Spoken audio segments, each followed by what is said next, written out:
सांझ ढलने लगी थी। पहाड़ों के पीछे सूरज की आखिरी किरणें धूप को धीमे धीमे लाल कर रही थीं। उसी वक्त गांव के बाहर एक छोटी सी झोपड़ी में दीपक नाम का लड़का अपने दादाजी के चूल्हे के पास बैठा था। दादाजी की सांसें भारी चल रही थी, चेहरा पीला पड़ चुका था। दीपक ने कांपते हुए स्वर में कहा, दादाजी, आज फिर दर्द बढ़ गया है। अरे पगले, दर्द तो अब मेरा साथी बन गया है। बस कुछ दिन और, फिर शायद शरीर साथ छोड़ ही दे। दीपक की आंखें भर आईं। ऐसा मत कहिए दादाजी, मैं आपको कुछ नहीं होने दूंगा। बेटा, जिंदगी भर मैंने तुझे संभाला, अब तू बस मेरी अंतिम इच्छा पूरी कर दे। दीपक झट से बोला, जो भी कहिए दादा, मैं करूंगा। कुछ सेकंड की चुप्पी के बाद दादाजी ने कहा, पहाड़ की दूसरी तरफ एक झील है, वहां एक नील कुसुम खिलता है।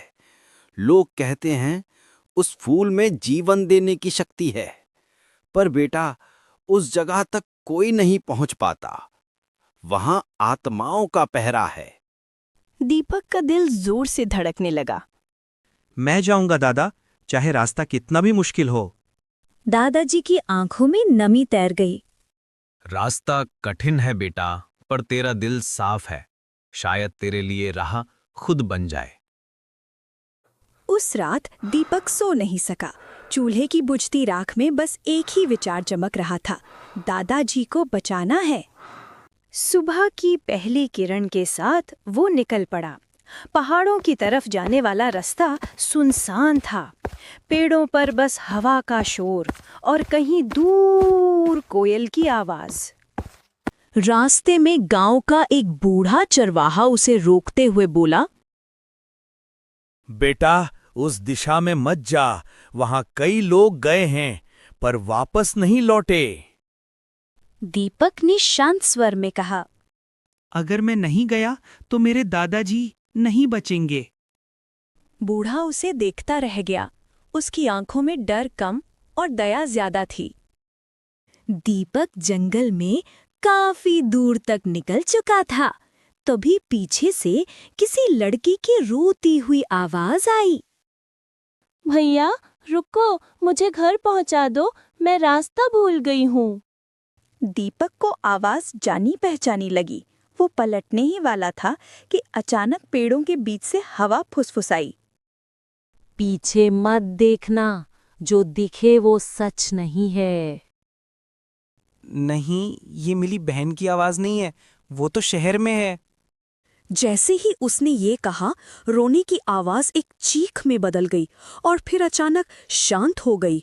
जंगल में फिर वही सन्नाटा।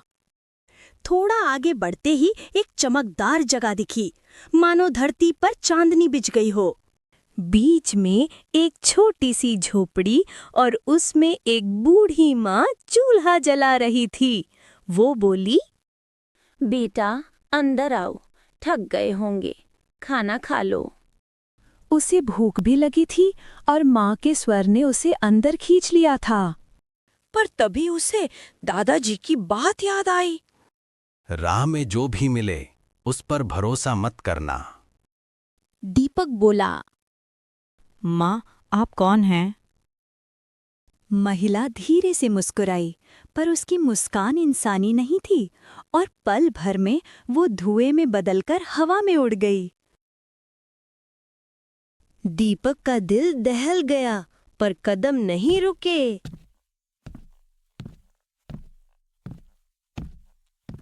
आखिर वो पहाड़ की चोटी पर पहुंच गया।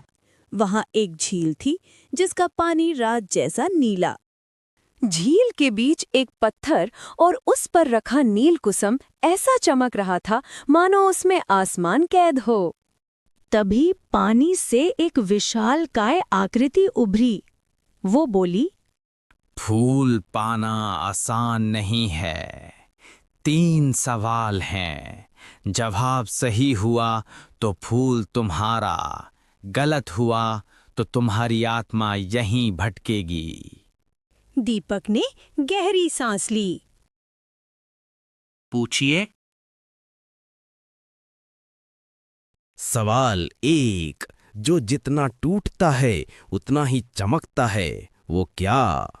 दीपक ने सोचा, फिर बोला, विश्वास और इंसान का हौसला। सही जवाब। सवाल 2, दुनिया में सबसे तेज क्या है? दीपक ने आसमान की ओर देखा। समय, क्योंकि एक पल में सब बदल देता है। सही जवाब। सवाल 3, अगर तू अपने दादाजी को बचा लेगा तो बदले में तू क्या खोएगा? दीपक ने बिना सोचे कहा, अगर उनकी जिंदगी के बदले मेरी जिंदगी भी चली जाए तो मंजूर है। तू सचमुच सच्चे दिल का है। फूल ले जा बेटा। नील कुसुम उसकी हथेली में आ गया। दीपक घर पहुंचा। दादाजी सांस लेने के लिए भी संघर्ष कर रहे थे। दीपक ने कांपते हाथों से नील कुसुम उनके सीने पर रखा। कुछ पल बाद दादाजी की सांसें गहरी होने लगीं। चेहरा रंग पकड़ने लगा। दीपक बेटा, तू वापस आ गया। दीपक फूट पड़ा और दादाजी को गले लगा लिया। बाहर कोई आवाज आई। दीपक बाहर भागा। वही पहाड़ का रक्षक खड़ा था। उसने कहा, याद रखना, नील कुसुम का वरदान हमेशा नहीं रहता। जैसे ही तेरे मन में लालच या छूट आएगा, फूल की शक्ति खत्म हो जाएगी। दीपक बोला, मैंने आज तक किसी को धोखा नहीं दिया और आगे भी नहीं दूंगा। मेरे दादाजी मेरी दुनिया है, मैं अपनी सच्चाई नहीं छोड़ूंगा। रक्षक मुस्कुराया और धुंध की तरह गायब हो गया।